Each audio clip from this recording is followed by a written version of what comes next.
कर लेता जय हूँ। हिंद, जय भारत, जय उत्तराखंड। जो सेवा आंदोलन में गैरसैंण को लेकर हो रहा है, जो रिटायर्ड मुख्य सचिव महोदय के नेतृत्व में उत्तराखंड जो आंदोलन शासन चल रहा है गैरसैंण को स्थायी राजधानी देहरादून बनाने के लिए, उस आंदोलन द्वारा स्थल पे जिला प्रशासन की टीम भी पहुंच चुकी है ज्ञापन लेने के लिए, जिलाधिकारी ताकि चमोली पहुंचाया जा सके। आपको लेके हम सीधा वहीं लेके आपके प्रतिनिधि के रूप में उप जिलाधिकारी खयाली उप जिलाधिकारी महोदय यहाँ पहुंच चुके हैं। मैं कहूंगा कि कैमरा सहयोगी से अवगतनीय सामने है कि आज दिनांक 9 नवंबर 2025 को उत्तराखंड ज्ञापन राज्य पढ़ा जा रहा है। अपनी स्थापना की रजत जयंती मना रहा है, किंतु यह खेद है कि अभी तक राज्य की कोई स्थायी राजधानी अस्तित्व में नहीं है। राज्य सरकार द्वारा गैरसैंण विकास परिषद का गठन किया गया, किंतु राज्य के लोगों की इच्छा अनुसार राज्य को गैरसैंण स्थायी राजधानी अपर्याप्त है। अर्थात आज राज्य के नागरिकों को यह ज्ञात नहीं है कि राजधानी कहां है। इस अनिश्चितता ने जनता में भ्रम और आक्रोश पैदा किया है।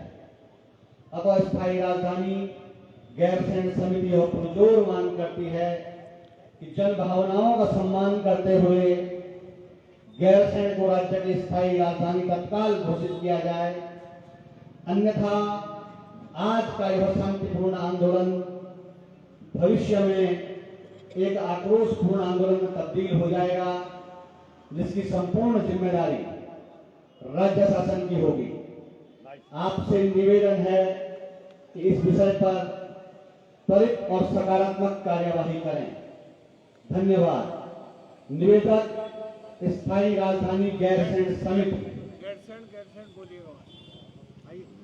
स्थायी राजधानी स्थायी राजधानी एक विमान स्थायी राजधानी हमको चाहिए हमको चाहिए सबको चाहिए सबको चाहिए तुमको चाहिए जय उत्तराखंड। उप जिलाधिकारी महोदय सरकार के प्रतिनिधि के तौर पे यहाँ पर आए हैं। आपसे भी हमारा अनुरोध रहेगा कि आप सरकार तक हमारी बात को इस ज्ञापन के माध्यम से शीघ्र पहुंचाएं।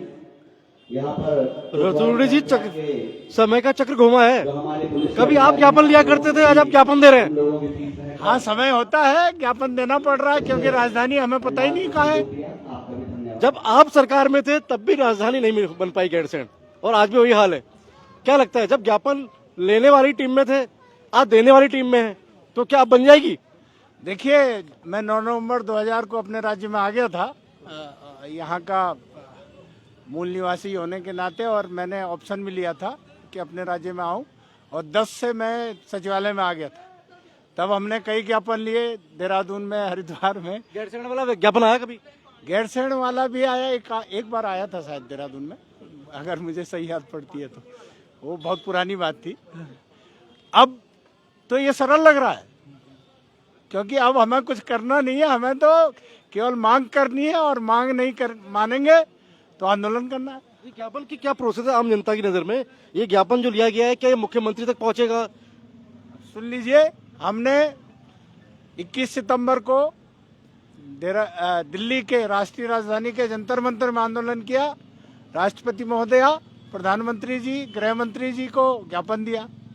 हमने 12 अक्टूबर को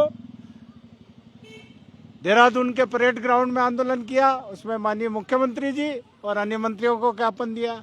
अब हमने कहा अधिकारियों को देने की बारी आ गई, कर्णप्रयाग में है, वो अधिकारियों को देंगे, क्योंकि जो पार्टी बनेगी ना, जब हम हाई कोर्ट में जाएंगे या सुप्रीम कोर्ट में जाएंगे तो चीफ सेक्रेटरी बनेंगे, तो ये उसकी तैयारी है। उसकी तैयारी है, और गैरसैंण को राजधानी यानी स्थायी राजधानी बनाने की तैयारी है। और ये ज्ञापन दे दिया गया है क्योंकि एक सिस्टम है, ये सिस्टम चल रहा है कि 25 साल से यही सिस्टम चल रहा है, और जनता कह भी रही है कि 25 सालों का हिसाब दो, राजधानी का जवाब दो। अब अधिकारी भी सिस्टम का पार्ट है, ये ज्ञापन ले जाएंगे और सरकारों तक पहुंचाएंगे कि जनता ने ये आंदोलन किया और इस मांगों को लेकर आंदोलन किया। लेकिन सबसे बड़ी बात कि हर बार की तरह बरार जी, आज बड़ी तैयारी चल रही है यहाँ पे स्टेडियम, क्या लगता है? मैं थोड़ा सा समझना चाह रहा हूँ पहाड़ को लेकर, किस तरह से सरकार की योजनाएं आप लोग पहुँचा रहे हैं यहाँ पर? भाई मैं तो मेरे को तो जो ज्ञापन दिया गया है उस ज्ञापन को अपने उच्च अधिकारी तक पहुंचाना है। तो ये जो ज्ञापन दिया गया है वो माननीय मुख्य सचिव महोदय को है इंगित है, तो इसी क्रम में मैं इसको उन तक पहुंचा दूंगा। यानी मुख्य सचिव आनंद बर्धन जी तक ये संदेश पहुँच जाएगा? पहुंच जाएगा, जी जी। मुख्य सचिव तक संदेश पहुंच जाएगा, कहीं ना कहीं पॉलिसी मेकर्स जो हैं उन तक संदेश पहुंच जाएगा, सरकार तक भी जाहिर सी बात है संदेश पहुंच जाएगा। जनता ने अपना संदेश पहुंचा दिया है। हर बार की तरह इस उम्मीद में कि हर बार की तरह इस संदेश की अगरबत्ती बनाकर इसे डस्टबिन में ना फेंक दिया जाए, यानी लिफाफा बनाकर इसे डस्टबिन में ना फेंक दिया जाए। उम्मीद है कि 25 साल बाद सरकार शायद उत्तराखंड को एक रिटर्न गिफ्ट देगी, उत्तराखंड के स्थापना दिवस का एक रिटर्न गिफ्ट देगी।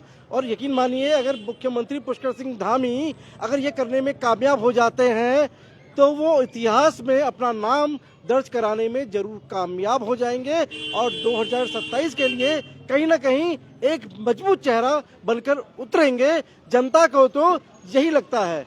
ये जनता की बात, पहाड़ की बात हमने सरकारों तक पहुंचा दी है। उम्मीद है सरकारें इस पर काम करेगी, इस पर अमली जामा पहनाएगी और निश्चित ही जो सपना आंदोलनकारियों का था, 42 शहीदों का जो सपना था, उत्तराखंड चमके, उत्तराखंड की सांस्कृतिक पहचान, विरासत बनी रहे, आगे बढ़े, जो शिक्षा, स्वास्थ्य, रोजगार, पलायन जैसे मुद्दे हैं उनको एड्रेस किया जाए और जो बैलेंस हो वो बैलेंस बने रहे डेवलपमेंट में। यानी हम जो सस्टेनेबल, यानी मैं फिर वर्ड यूज कर रहा हूँ, सस्टेनेबल डेवलपमेंट की जो हम बात कर रहे हैं वो डेवलपमेंट हो, यानी 13 के 13 जिले जो हैं, 13 के 13 जिलों का विकास हो। विकास की परिभाषा केवल 2 या 4 जिलों का विकास कर देना नहीं है।